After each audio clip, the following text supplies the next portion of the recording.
క్రీస్తు పూర్వం 3359 3105 సంవత్సరాల మధ్యకాలంలో అంటే 5300 సంవత్సరాల క్రితం నివసించిన ఒక మంచు మనిషి మంచులో చిక్కుకొని కూరుకుపోయాడు.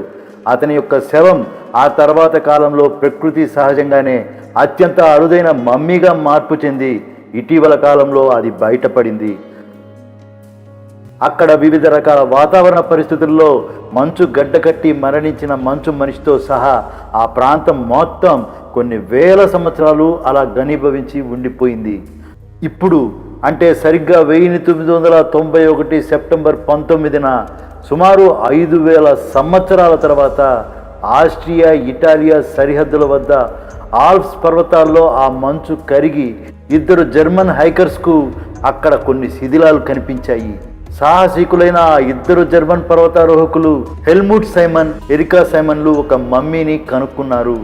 ఆ మమ్మీ ఇడ్జల్ ఆల్ప్ ప్రాంతాల్లో లభించింది కాబట్టి దీనికి ఈడ్జీ అని పేరు పెట్టారు.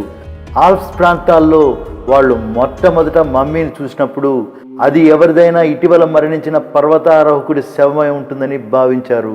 నడుం దాకా మంచులో దిగబడి ఉన్న ఆ దేహాన్ని వెలికి తీయడానికి వాళ్ళు ప్రయత్నించారు. కానీ వాతావరణం అనుకూలించక మధ్యలోనే ఆపేశారు. తిరిగి 3 రోజుల తర్వాత సెప్టెంబర్ 22, 23 తేదీల్లో ఆ దేహాన్ని వెలికి తీసి దాంతోపాటు దొరికిన వస్తువులతో సహా వైద్య పరీక్ష కోసం ఇన్స్బ్రుక్కి తరలించారు. సెప్టెంబర్ 24న పురాతత్వ శాస్త్రవేత్త కాన్రాడ్ స్ప్లింటర్ ఆ దేహాన్ని వస్తువులని పరీక్షించాడు. వస్తువుల్లో గొడ్డలిని పరిశీలించాక ఆ దేహం వయసు దాదాపు 4000 సంవత్సరాలు ఉంటుందని స్ప్లింటర్ అంచనా వేశాడు.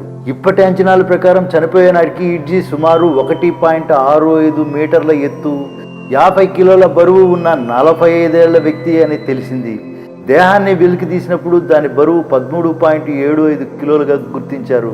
ఈడ్జీ మరణించగానే దేహం మంచుతో కప్పబడిపోయింది కాబట్టి అది పాక్షికంగానే శిథిలం అయిపోయింది. ఈడ్జీని తొలుత మంచు తుఫానులో చిక్కుకొని మరణించుంటాడని అందరూ భావించారు. కానీ ఆ తర్వాత ఈడ్జీ ఆ పర్వతాల దిగువ ప్రాంతంలోనే మరణించి ఉంటాడని, తర్వాత అతన్ని ఎగువ ప్రాంతంలో ఖననం చేసి ఉండొచ్చని అభిప్రాయపడ్డారు. బహుశా అతడు ఏదైనా తెగకు చెందిన నాయకుడు కావడాన సాంప్రదాయిక కర్మకాండలో భాగంగా అతన్ని బలి ఇచ్చి ఉండొచ్చని వాళ్ళు ఊహించారు. ఇలా అనుకోవడానికి ఒక కారణం ఉంది. అదేంటంటే ఇలాగే బలి ఇచ్చిన శవాలు క్రీస్తు పూర్వం 1వ సహస్రాబ్దికి చెందిన టోలాండ్స్ మ్యాన్ మే 8వ తారీఖున 1950లోను, లిండో మ్యాన్ 1వ తారీఖు ఆగస్టు 1984లోను మంచు పర్వతంలో ఇలాంటి పరిస్థితుల్లో దొరకడం వల్ల వాళ్ళు అలా అనుకున్నారు. రేడియో కార్బన్ టెస్ట్ ద్వారా ఈడ్జీ చిన్న ప్రేవుల్లో అవశేషాలను పరీక్షించగా 2 రకాల భోజనాలు అందులో ఉన్నట్లుగా గమనించారు. మొదటిది కొండగొర్రె మాంసం. అతడు మరణించడానికి 8 గంటల ముందు తినగా, రెండోసారి తిన్న దాంట్లో జింక మాంసంతో పాటు దుంపలు, పండ్లు, గోధుమ ధాన్యపు నూకతో చేసిన హెర్బ్ బ్రెడ్ కూడా ఉంది. దీన్ని అతడు మరణించడానికి 2 గంటల ముందు తిన్నాడు. దేహంపై క్యాట్ స్కాన్ నిర్వహించగా అతని కడుపు కొద్దిగా పైకి, ఊపిరితిత్తుల కింది భాగం వద్దకు జరిగిందని తెలిసింది.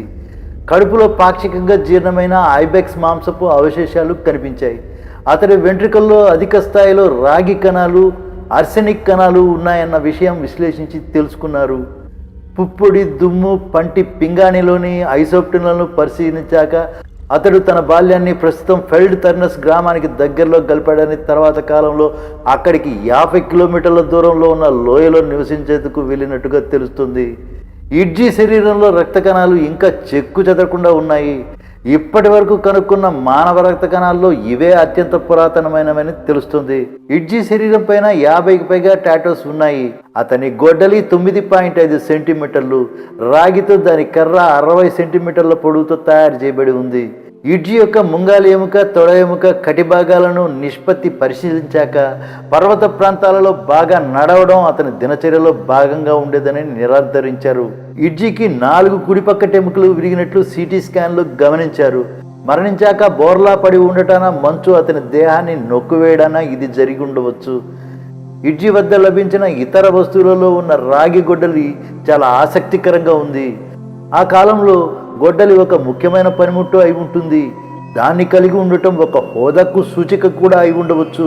అదే కాకుండా క్వార్ట్స్ రాతితో చేసిన చాకు, అమ్ముల పొదిలో 12 మొనలేని ఇంకా తయారీ పూర్తి కాని బాణాలు, మరో 2 విరిగిపోయిన బాణాలు ఉన్నాయి. ఇవి మొనదేలి చివర రెక్కలు కలిగి ఉన్నాయి. ఇక్కడ 1.2 మీటర్లు పొడవున్న యూ కర్రతో ఇంకా తయారీ పూర్తి కాని ధనస్సుతో పాటు వింటి నారి లాంటిది కూడా ఒకటి ఉంది. బాణపు మొన సానబెట్టేందుకు ఎముకలతో తయారు చేసిన పనిముట్టు కూడా అందులో ఉంది. సిటీ స్కాన్లో ఇడ్జీ చనిపోయేటప్పుడు ఎడమ భుజంలో బాణం దిగబడి దానికి సరిపడ్డ చిరుగు అతని కోటులో ఉందని గుర్తించారు. బాణం తీసివేయడంతో గాయం నుండి రక్తం కారిపోయి ఇడ్జీ మరణించి ఉంటాడని పరిశోధకులు భావించారు. దేహంపై చేసిన సూక్ష్మ పరిశోధనలో శరీరంపై ఘాట్లు గాయాలు కనిపించాయి. మెదడుపై కూడా గాయం ఉంది. తలకు బాగా దెబ్బ తగినట్లుగా అది సూచిస్తుంది. బొటనవేలు మొదట్లో ఒక ఘాటు ఉంది. అది లోతుగా ఎముక వరకు ఉంది. ఆ గాయం మానే లోపలే అతడు మరణించాడు. DNA చేసిన విశ్లేషణల ప్రకారం అతడి వస్తువులపై కనీసం మరో 4 వ్యక్తుల రక్త మరకలు ఉన్నట్టుగా తేలింది.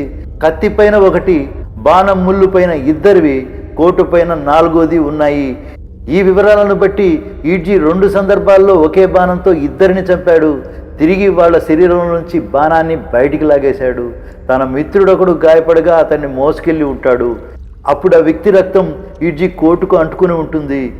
ఏది ఏమైనప్పటికీ మంచు మనిషి ఈడ్జీది హింసాత్మక మరణమే అనుకోవాలి. ఇంకా ఎన్నో ఇంట్రెస్టింగ్ టాపిక్స్తో మీ ముందుంటాను. అంతలోపు తప్పకుండా మీరు ఈ ఛానల్ని సబ్స్క్రైబ్ చేసి నోటిఫికేషన్ బెల్ యాక్టివేట్ చేయడాన్ని మాత్రం మర్చిపోకండి. ఈ వీడియో మీకు నచ్చినట్లయితే లైక్ చేయండి లేదా షేర్ చేయండి. రెగ్యులర్ అప్డేట్ వీడియోస్ కావాలంటే మాత్రం నా ఛానల్ని తప్పకుండా సబ్స్క్రైబ్ చేయండి.